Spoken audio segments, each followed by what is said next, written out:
start with the session. Any questions you have from last session? In the last session, we have started with what? A quick revision of assertions. Then we understood what? Configuration libraries. Then I think we also discussed about coverage. We revised. Then macros, callbacks. All these things we discussed. So a session I think we have already revised. So what is the concept of configuration we discussed there? We compile our design files into different library based on whatever is the block name. That's again our choice what we want to give. Then there is a way to map all the library names to the work directory. So the benefit of this would be if a specific file changes, you don't need to compile all the design directories. You can only compile the design files which have changed and the dependent files. Let's say some libraries are dependent on that, only those things you can compile. So that is also called as incremental compilation, where on a need basis only you compile specific things. Other things you use the library as it is. Right? Then we discussed about coverage, where we discussed about functional coverage, code coverage. We discussed about different types of code coverages, expression, condition. That is what we call as FCBEST, right?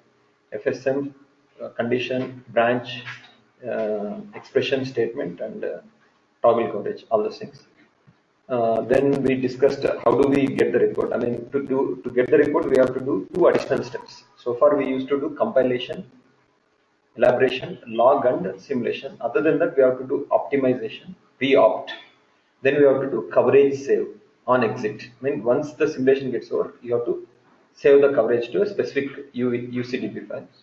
Then we have also seen how to merge multiple coverage files into a single coverage file. Right? And how do we view the coverage file and how do we generate the report from that UCDP file? All those things we have seen. Then we have seen how do we analyze the coverage file and how do we exclude specific lines or specific piece of code. Those things we understood. Then we understood the compiler directives.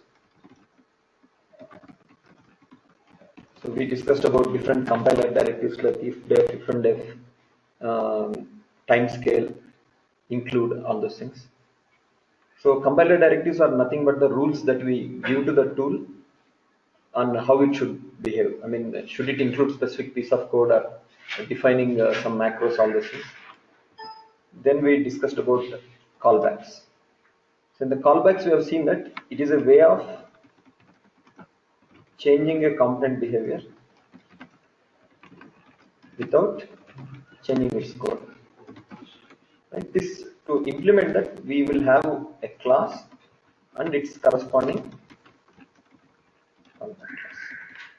Callback class need not be named as callback. You can name anything. Let's say class is AXI driver. You can name callback class as XYZ also, but names should make some sense. So we generally name them as, if I say AXI driver, I will name my callback class as AXI driver CBS or something like that, so that I know they are related through callback mechanism. So the basic concept is what? We will have the handle of AXI driver callback class in my AXI driver implementation. So wherever I want to call that functionality, I will call the driver callback class instance dot method name. So by doing that, we were able to change the driver's functionality. Did you have chance to go through that code? So we have seen multiple benefits of this, means ability to protect the code, where you don't need to give access to the complete code. You can give a callback class to the user. Whatever changes he wants to do, he can do in the callback class derived classes, and he can register those classes into my callback list. I mean, register means add the callback class into my list. Those things you can do. Other than that, we have also discussed about a concept where functional coverage, reference model can be connected to monitor without using mailbox. These kind of applications also we are seeing. Then we also discussed about DPI, right? Where we discussed about what is meant by how DPI works, and, what is meant by import, export, right? And then we discussed about what is meant by open arrays, supported data types for arguments and uh, return type, return type of function. All these things we have discussed. Then we discussed some practical uses of DPI.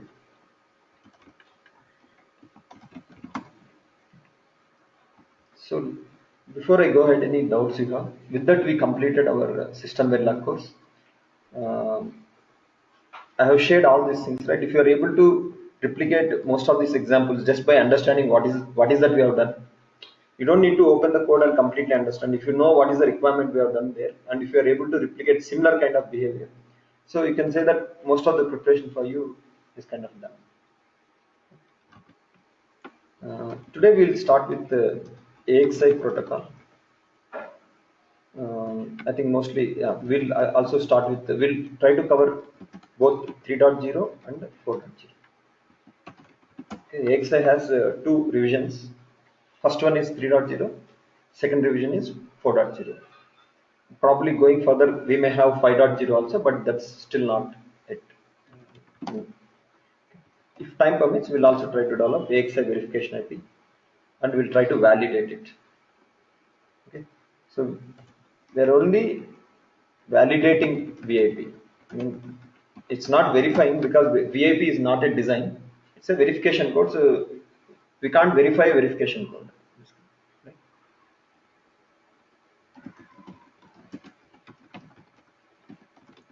So again, why specifically AXI protocol is most of the industry these days is based on RISC architectures, ARM ARM based architecture. Wherever you go, Qualcomm, Broadcom, Cisco, wherever you go, if you need portable application, not like laptop or not like desktop kind of application. Most of the applications are these days are portable applications.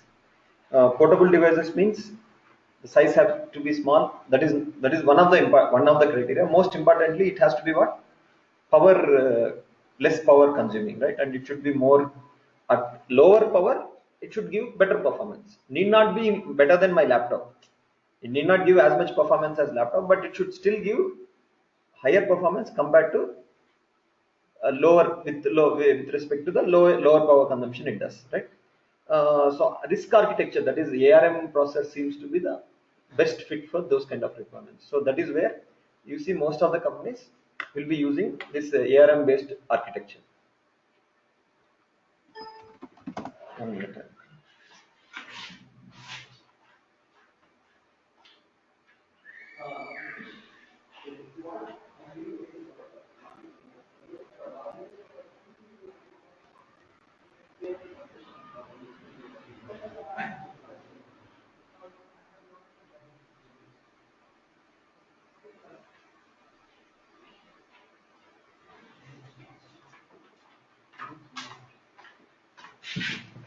So this ARM process only work on two protocols. One is AXI protocol, other is AHP protocol.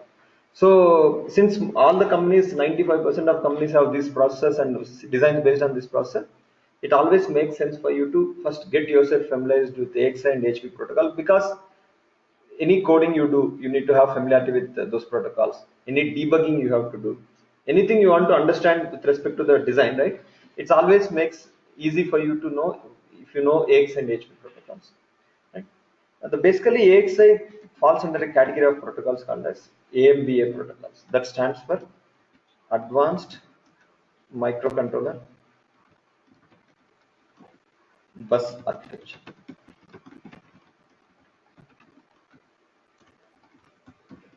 They are like APB, ASB, AHB, AX. So in this direction it is increasing performance. In this direction it is decreasing power consumption. As you move from APB to ASB, ASB to HB to AXI, performance improves. Then as you, in the other direction, power also increases, right? Now let us talk about the first term, that is performance. Right? When we talked about SOC, what was our performance criteria? Amount of transfer in a given time. That was translating back to the frequency of operation. Here, it won't be frequency. We won't call frequency. It is in given number of cycles, how many bytes can be transferred.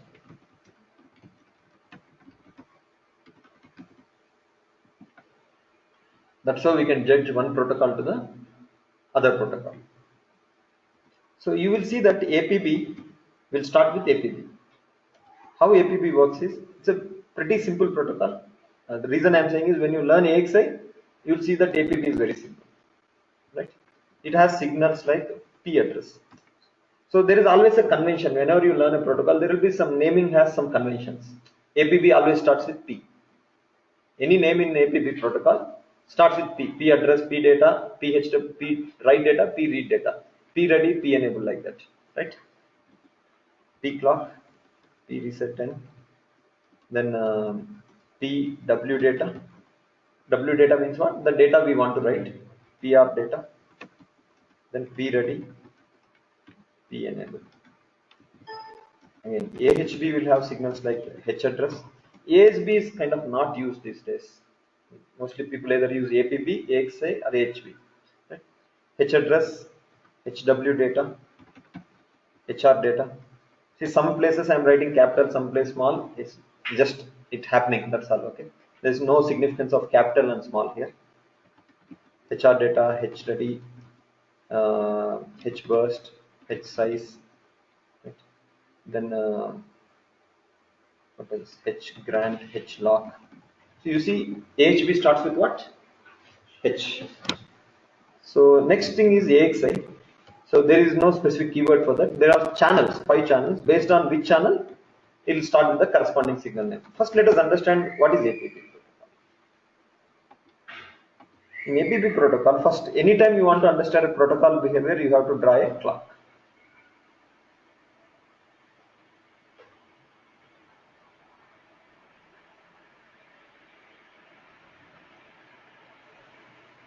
Let us say at this positive edge, we want to perform a write. What we do is, we have a signal called as P enable. We will assert P enable equal to high. What is that we have done? P enable equal to high we have done. And we will also at the same point of time will give address. What is this? This is P enable, this is P address. And if we want to perform the write, we will give data also.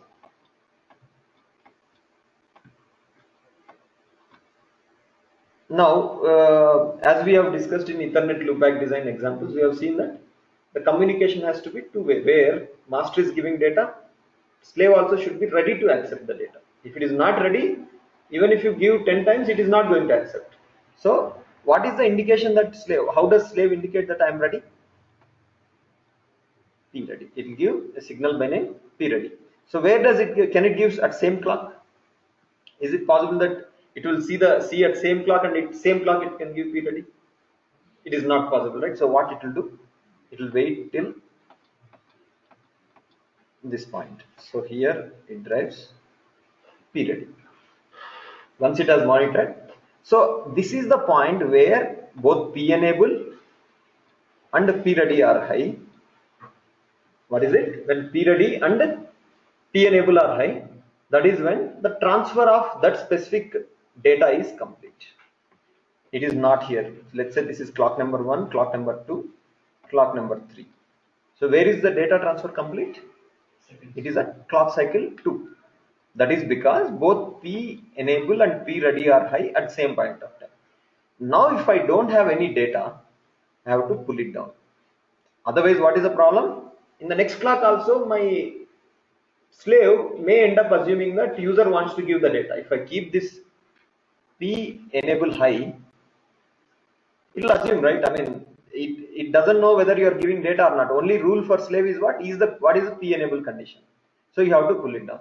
Let us say I want to still do the transfer. What you will do again? You will drive P enable, right? You will see that you can't do address space here. You have to do the next address space here. Let us say I have driven address equal to 100 here. I can't change address here. I have to give 104 here. So this is clock number 2, clock number 3. So I have at the clock number 3, I have given the address. Where it will be acknowledged? Clock number 4. So essentially, if I assume my data is 32-bit width, for each 32-bit transfer, how many clock cycles are taken? 2 clock cycles. 2 cycles for each 32 bits. First you give request, next cycle it accepts. Then again next cycle you give request, following cycle it accepts. So it keeps every 2 cycles you keep doing one transfer. So as we go forward, you will see that this is a very inefficient way of implementation. So what does APB do? The data size depends on clock cycles. No. Data size depends upon my data width. There will be a width here, 31 down to 0. This is 31 down to 0. So if that is 32 bit, you will transfer 32 bits, right? So it can be 64 bit also, but the problem with 64 bits is what? You have to accommodate bigger bus size, which will consume more silicon area, right? So we generally keep a lesser size only, 32 bits. So here each transfer requires 2 clock cycles.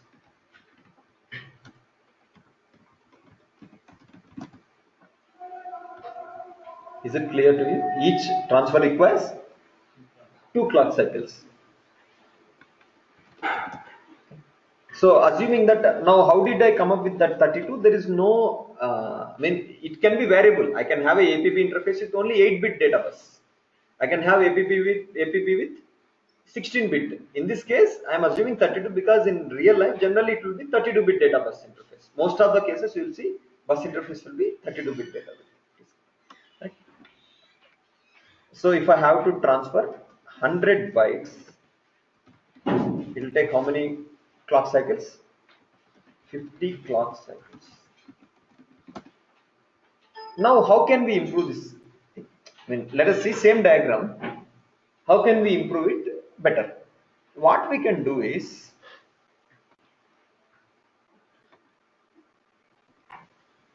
while this data phase is being sent, I can initiate a new request here. That is 104. I will do here. What is that I can do here? First, at this cycle, I have given address space. Then, in the following cycle, I will give data. In the next cycle, not here. I will give in the next cycle data phase. While this data phase is happening, while the previous transfers data phase is happening, I will do the new address space. That is what we call as overlapping. Earlier we didn't have overlap. What was earlier? How did it happen? You did a request. You did request and you gave the data at this clock cycle 1. By clock cycle 2, the slave has acknowledged. So that way, it took 2 cycles for each request completion. In the second case, this is what AHB protocol will do.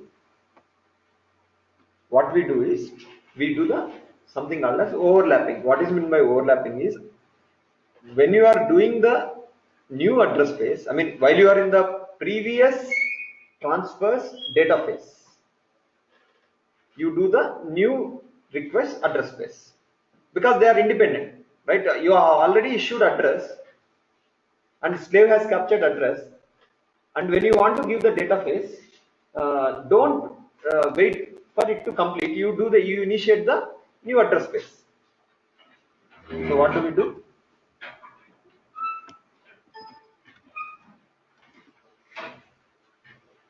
Initiate new request, new transfers address space while previous transfer data phase is in progress. So that way, let us see how many cycles it will take. So at clock cycle 1, you have given address space. At clock cycle 2, what happens? The data phase completes for that, but you have already initiated what? Address space. So the second address space started at second clock cycle. At third clock cycle, which one will start? Third one. Again, the second request data phase will be happening here. You would have initiated another address phase. Like that, to complete, how many phases I have to complete? 25 phases, because I have to transfer 100 bytes. Each transfer, how many bytes I will transfer? 4 bytes, because 32 bits is the carrying capacity. If it carries 32 bits, that means how many bytes? 4 bytes at a time. So to carry 100 bytes, it needs how many cycles? 24 phases it requires, 24 transfers. So finally, if you add up, it will come to 26 cycles. Because in the first phase, data transfer didn't happen. Remaining 25 cycles, 25 times data transfer will happen. So essentially, what has taken here 50 cycles, now it is taking how many here? 25 phases. But then it doesn't come without any this one. We will have to drive more signals here. What is the drawback is, it will take, AHB will only take 26 clock cycles to complete 100 bytes transfer, because of overlapping address and data phases. But then what is the then you may ask, where is the power coming from? I mean, where is that more power consumption is happening? Because there will be more signals here. There will be more signals used to indicate that I'm doing this transfer. This is a continuation of the previous transfer. Like that, you have to give the information to the slave. So there will be some added signals like H trans, H burst. Like these, there are few signals: H size, H brand, H trans. When you give these additional signals, they automatically toggle, right? I mean, those transitions end up giving relatively higher power consumption compared to what? APB. In APB, you had very less signals, and it got over in 50 cycles. So lesser power consumption, we had less toggles. Whereas in AHB, it would be more signals and more transitions. So it relatively gives, but we don't really worry about that power consumption as such. Now, if I come to AXI, can we improve it any better? This is the best we can achieve, right? In a clock cycle, if we can send 4 bytes, it would take 25 cycles. One additional cycle is because we want to give the address space initially itself. What is the next improvement we can do is here? You see, I'm sending 100. I've written how many bytes? 4 bytes. Which are locations that bytes will be written? 100, 101, 102, 103. 4 bytes it will be written at continuous locations. Next, let us say I'm writing 4 bytes. Where they will be written? 104, 105, 106, 107. Like that continuity. Is there any need to specifically for me to give 104 again here? Is there any need to give 108? 100C, there's no need, right?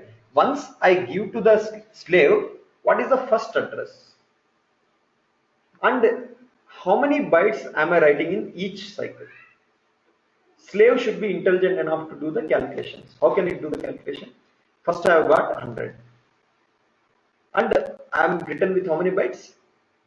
4 bytes. So the next will automatically happen to where? And 104. If master had written 8 bytes, next address will be what? 108. So it's not always 100, 104. It can be 100 followed by 101 also. Because there is a possibility that you may send only 1 byte in each transfer. It is also possible. It is also possible that you can send 2 bytes. But it will be multiple of 2. Not multiple, power of 2. Either 1 byte, 2 byte, 4 bytes, 8 bytes. If you have sent 8 bytes, you have to increment address every cycle by how much? 8. Now, how does slave know whether he is sending 8 bytes or 4 bytes, all those things? That is where more signals add up. I need to add more signals to my protocol to support all that information, right? So, what AXI does is, it does address space only once. So, during that time, during that phase, it tells to the slave all the information that slave will need to do future calculations.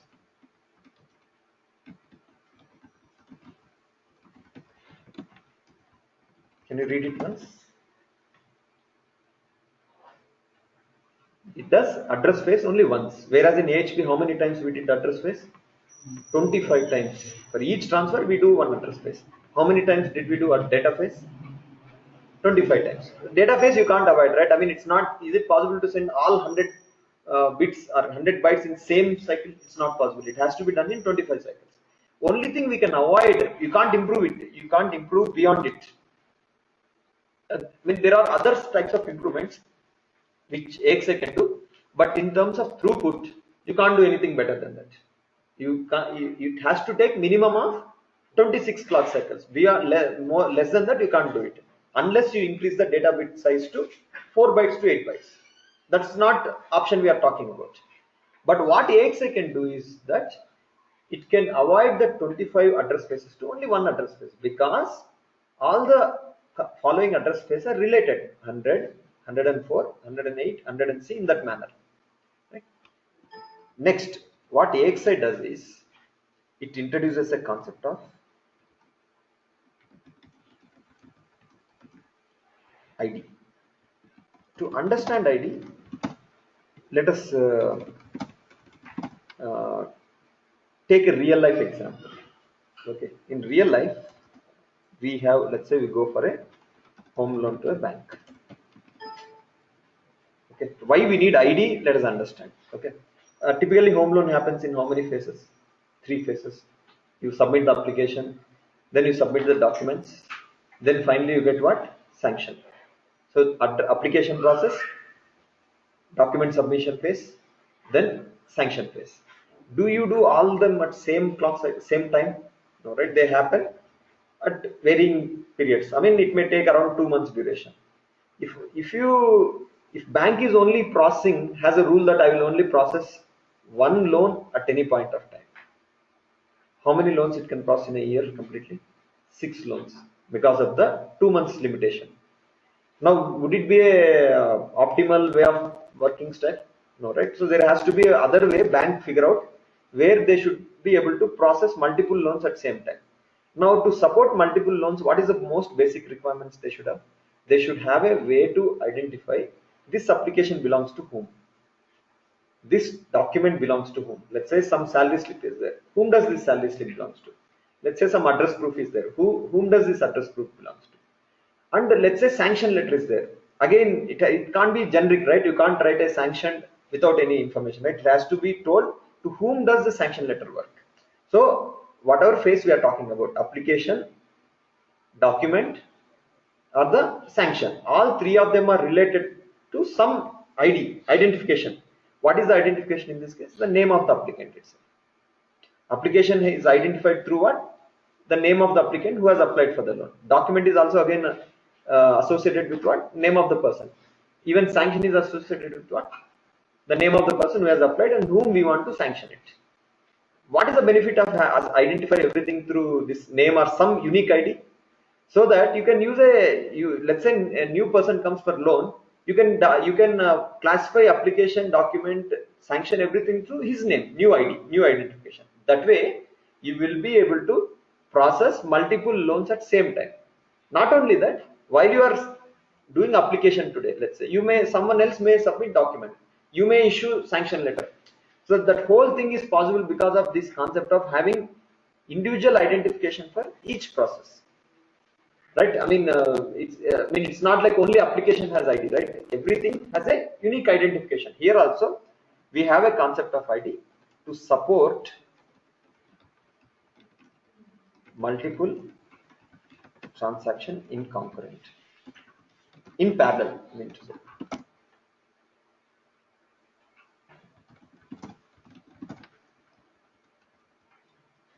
Now, let us start with listing down AXI signals. Let us understand what are signals AXI protocol will require. First thing, to understand that, let us draw a diagram of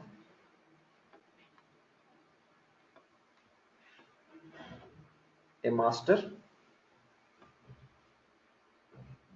and a slave. Sorry.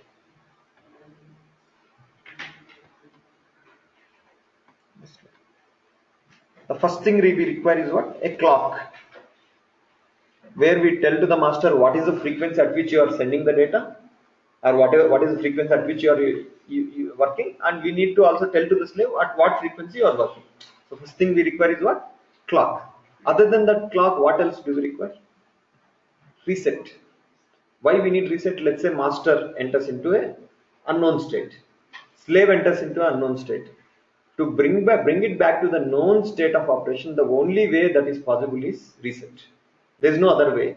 If it has gone into unknown state, to bring it back to the known state, we need reset. So any synchronous design requires clock and reset. Other than that, what else is the first requirement? If let's say I want to write data or read data somewhere, what is that first thing I need to say? Address. Where I want to write, where I want to read. So the next thing that I require is what? Clock, reset, address. Once you have given an address, what else you need to tell? You see here, I was telling to the slave that you read this, you will understand most of the information. It does address phase only once. During that phase, it tells to the slave all the information that slave need to do for future address calculation. So what is the information I need to tell to the slave? How many phases will happen more? I mean data, how many phases of data will be there?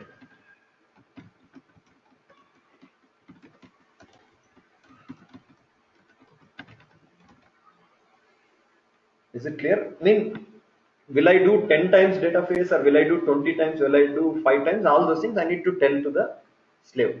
That is called as length. Right? Also called as burst length.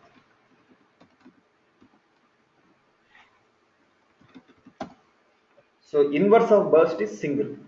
APP only supports single transfers. APP protocol only supports single transfers. AHB and AXI supports burst transfer, means you give address phase for one address, you do multiple data phases. For example, we want at 100 we are doing, for address 100 we are doing multiple data phases. So that concept is called as burst length. And how many bytes will be transferred in each phase, each transfer? What is the next variable? How many bytes? As I told, I can send only 1 byte, even though my data width is 32 bits. Let's say I have a big electric pipe, I need not mean that I have to fill all the pipes to full size, right? I may only carry one electric wire or two electric wire or three electric wire. Here also, my design may have data width of 32 bits, but I may only want to send 8 bits of valid information. I may only want to send 8 bits. I may only want to send 16 bits. I may want to send all 32 bits. That flexibility I should have. It's not like if I have 32, I must use 32. It's not the requirement. So for that, that will be decided by whom? How many bytes will be transferred in each cycle? That is called as size. Next thing is what type of transfer?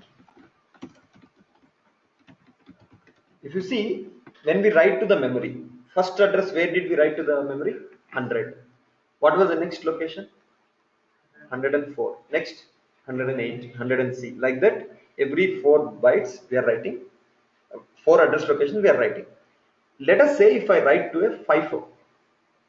Where do you write FIFO always? End of the FIFO. Always end of the FIFO. So in case of memory, when we do, it is called as incremental writes. In case of FIFO, when we do, it's called as fixed writes, because you are always going to write to the same address location of the FIFO. There is a third type of category called as cache. When we do to the cache, what happens is cache will move, wrap back. There is a concept called as wrapping, which wraps back. Wrap does on a boundary by boundary basis. Anywhere you start in the boundary, in between, it goes to the end of the boundary, comes back to the beginning of boundary, and then goes to the point just before the point where you return. That whole concept I will explain. So understand that here there is a concept called as fixed, that is called as burst type, also called as type. There are 3 types. One is fixed, incremental,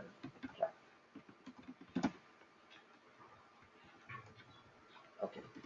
Next thing is identification for address space, data phase,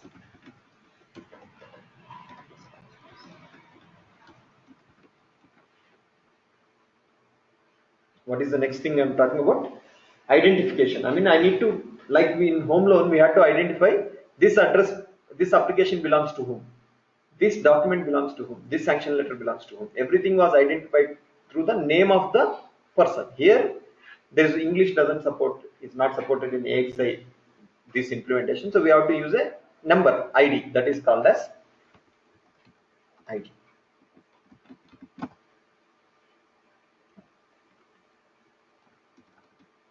Then transfer. Then there will be something called as lock. What is lock is,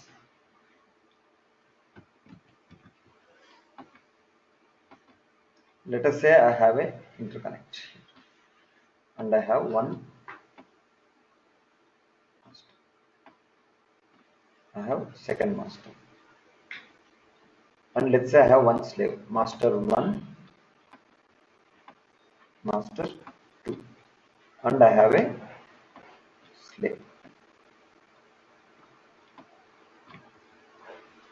Let us assume this master is writing into this slave specific location here.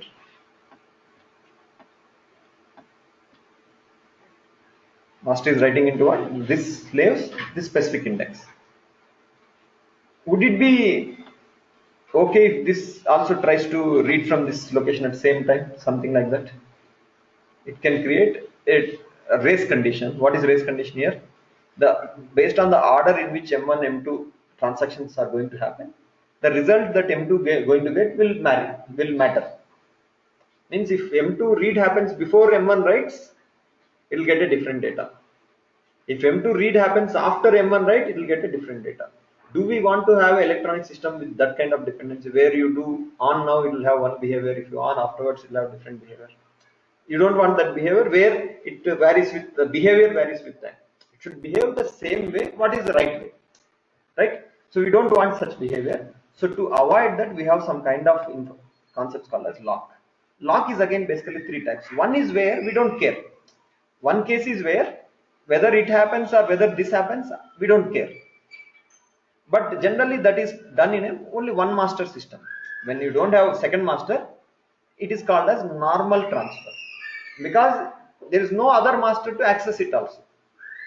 So that is first thing is what? Normal. I mean, in this case, you don't mind even if other master access the same slave at same point of time. Second is locked. As the name suggests, what does locked indicate? Locked means it will generate a request with additional signal called as lock being set to locked.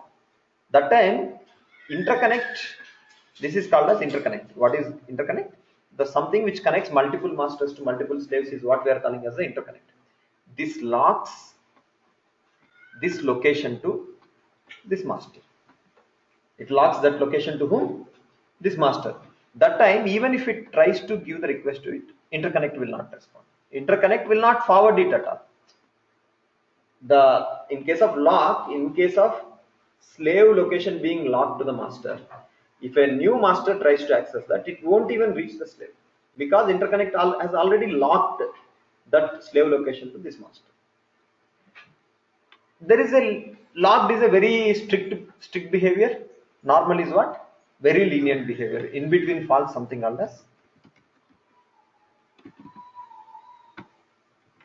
exclusive. Where in exclusive, it will have access to access. It can go and access that. But what happens is the exclusivity is broken. Earlier we wanted slave to be exclusively reserved to whom?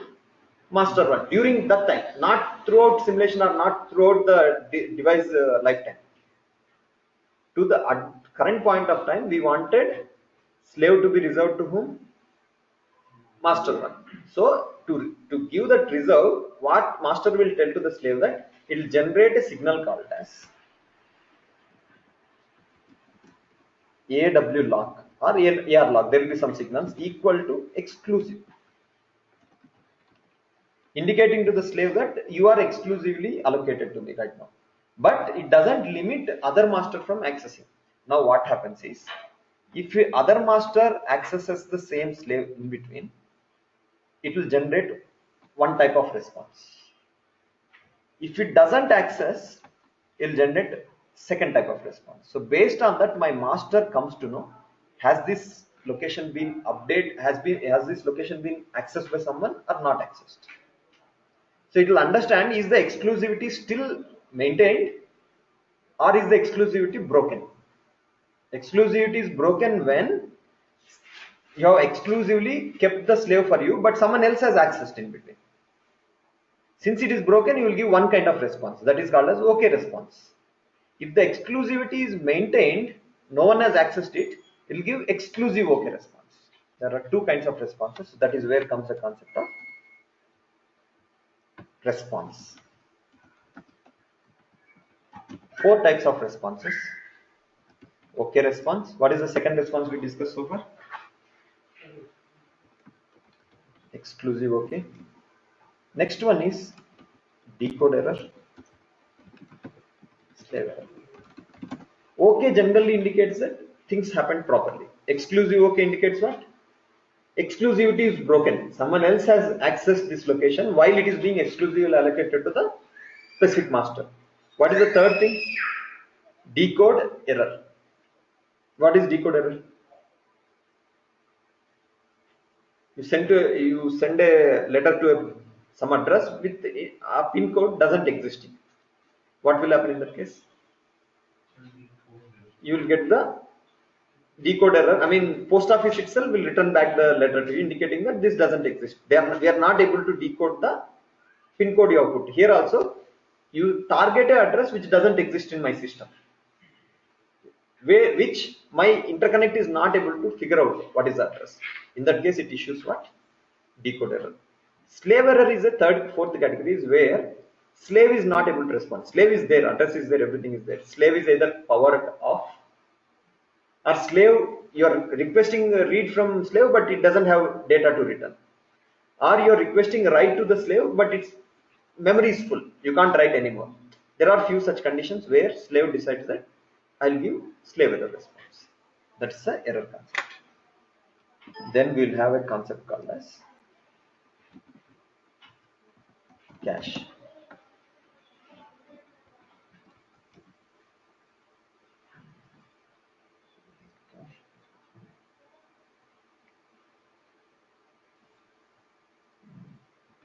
Cacheable transfer, bufferable transfer.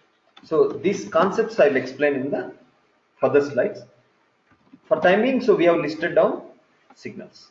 So let us give a names to them. So what further AXI does is, as we have discussed in the previous example, AXI behavior is similar to the way we do home loan process. Application, document, then sanction.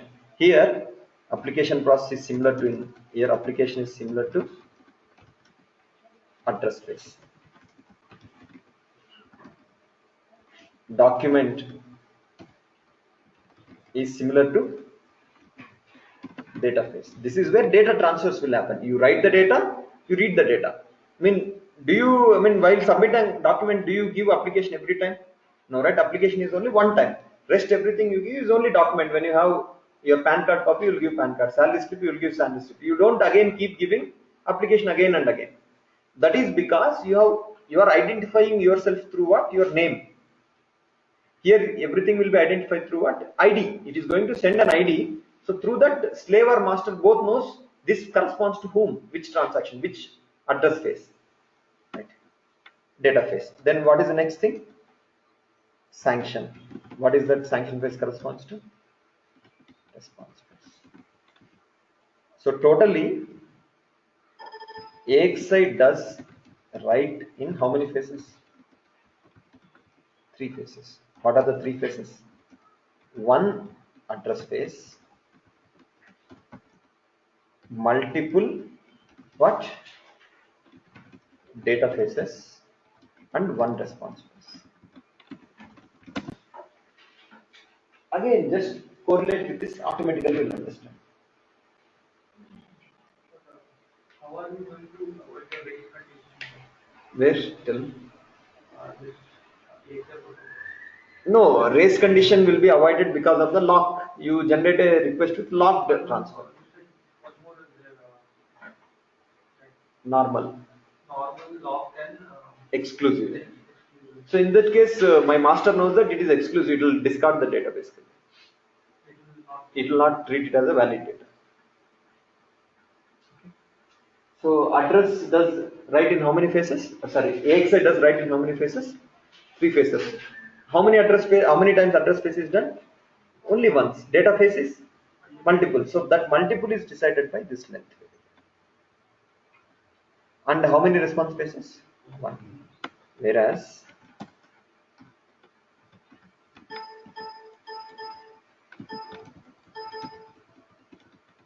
read in 2 phases only. One address space, multiple data plus response phase.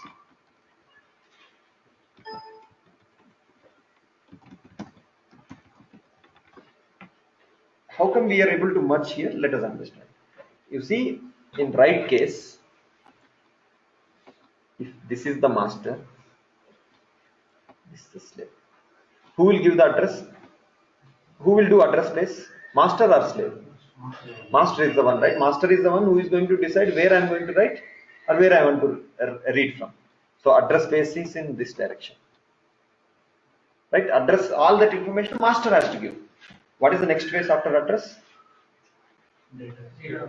Data phase, right? So data phase, who will give data? Master only, right? Since I want to write the data, I will give. Whereas response, who will give? Slave. So you see here, data phase and slave phase are in different directions, opposite direction. Hence they can't be merged. If two are in opposite direction, it doesn't make sense to merge them, right? Because both will start at different times. Hence you can't merge it.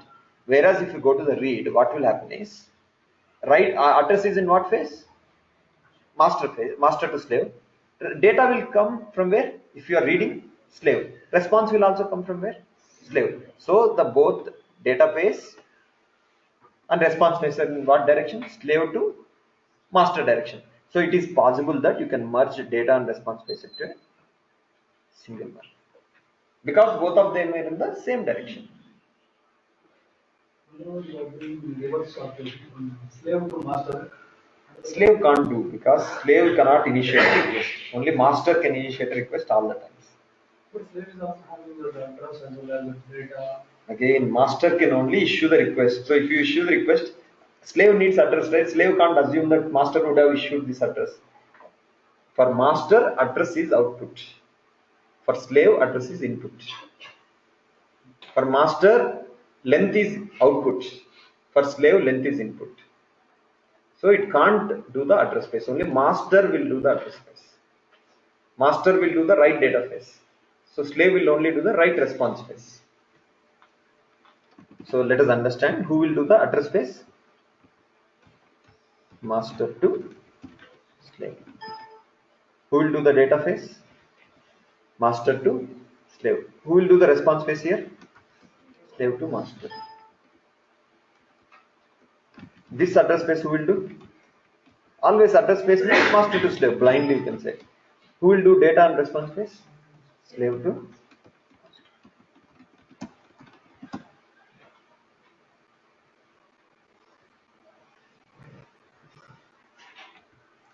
We need to give a naming convention, right? We saw that APP signals start with what symbol? P. P address, P W data, P R data like that. AHB with what? H. But the problem in this case of AXI is there are different signal directions, channel names. I mean, these are treated as channels. Address, write address channel, write data channel, write response channel, read address channel, read data channel. So the name, as the name suggests, we give extension as AW. Means any signal in that channel has to start with what? AW. Any signal in the right address space has to start with AW. This has to start with W. This starts with B. I mean, you may say how B is related to response, but R is already taken. Yes. Yeah. This will start with AR. This will start with R.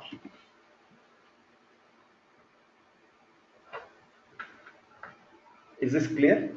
So what does it mean is, if I have to list down signals for write address space.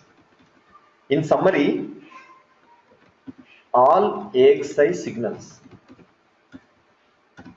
are divided into 5 channels. What is the first channel name? Write address space. Next is what? Write data phase. Phase or channel, we can say one of those. Okay? Next is what? Response phase. Next is what? Read address space. Next is read data or response. Both you can put, right? What all signals will be there here? As we suggested, everything will start with AW. AW address, AW length, AW size, AW burst, AW cache, AW lock, AW prot, protection level. I mean, are you doing secure privilege transfer or normal transfer? AW ID. These are the signals that goes. Write data phase. Does it make sense writing W address again? Yes or no? No, because during write data phase there is no address. It's like during document submission, there is no need to even think of application form. Here also, while you are doing write data phase, there is no need to mention about what is length, what is size, what is burst. Everything slave already knows, because while doing write address phase, you have already indicated to the slave what is the address you want to start with, what is the size, what is the length, What is the type of transfer? Is it fixed transfer, incremental transfer? Everything that slave needs, you have already given during write address space.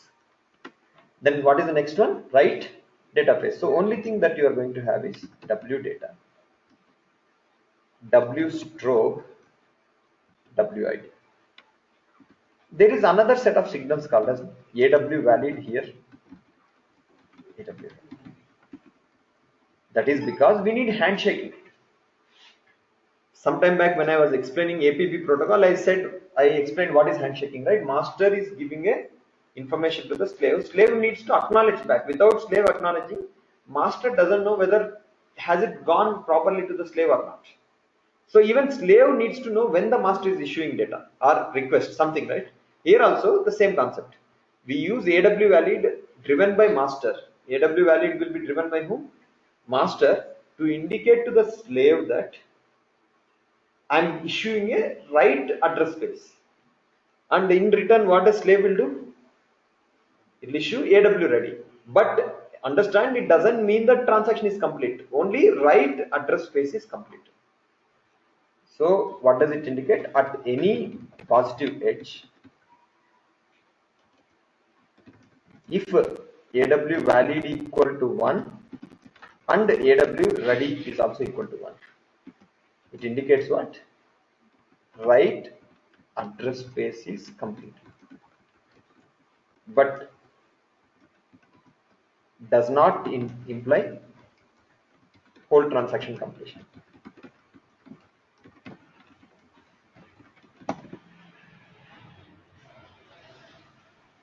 Write address space is completed, but it does not imply whole transaction completion. I hope you understand the difference, right?